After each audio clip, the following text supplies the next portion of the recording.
বেনাপোল স্থলবন্দর দিয়ে নবনিযুক্ত ভারতীয় হাইকমিশনার দীনেশ ত্রিবেদীর বাংলাদেশে আগমন। স্বাগত জানার জন্য আমি অনেক অনেক কৃতজ্ঞ আপনাদের।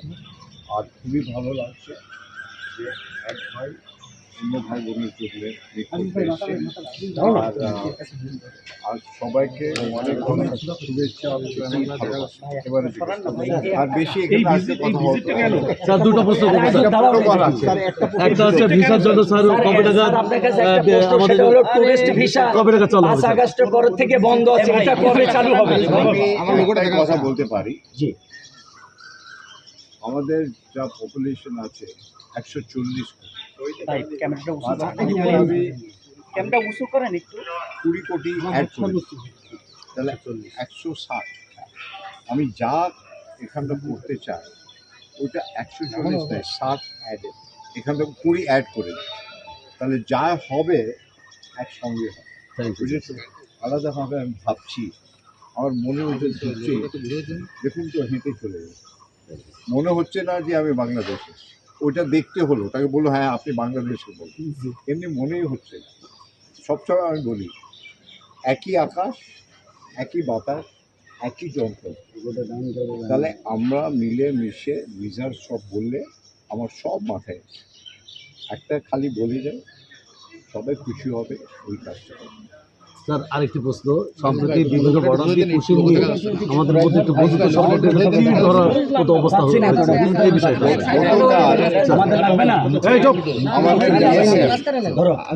বাংলাদেশ সিকিউরিটি খুব ভালো কথা হয়েছে, দুদিনের ওদের খুবই ভালো কথা হয়েছে। আর আমি ভাবি ডেমোক্রেসিতে অনেকবার ইস্যুস থাকে, আপনার একটা বাংলাদেশের স্ট্রং ডেমোক্রেসি, আমাদেরও স্ট্রং ডেমোক্রেসি, দুই ডেমোক্রেসি মিলে গেলে একটা ওয়ার্ল্ড পাওয়ার হয়ে যায়, একটা পুরো ইকোনমিক ওয়ার্ল্ড পাওয়ার হয়ে যায়। কিন্তু এই মেলামেশাটা দরকার, আর এর জন্যে আমার যা দায়িত্ব আছে আমি নিশ্চয়ই পালন করবো, কিন্তু আপনার সাপোর্ট থাকা দরকার, ওর ছাড়া কিছু হতে পারে। ঠিক আছে তো? কেন কি কমিউনিকেশন তো আপনারাই করবেন, তাই জন্যে আপনাকে আবার শুভেচ্ছা, প্রীতি, ভালোবাসা।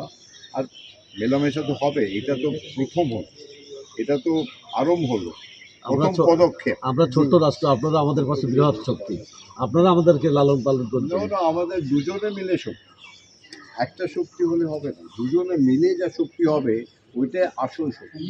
আর ওই শক্তিটা পুরো পৃথিবী যেন দেখে, ঠিক আছে তো?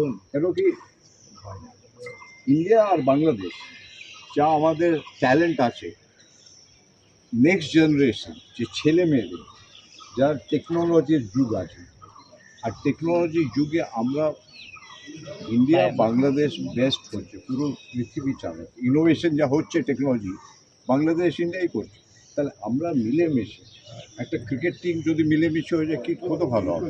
খেলাধুলা, হেলথ, তারপরে টেকনোলজি, এডুকেশন সব মিলে আমরা মিলে একটা টিম করে কাজ করব। ঠিক আছে?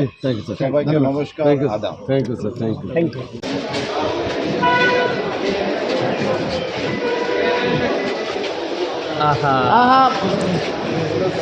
এই মোবাইল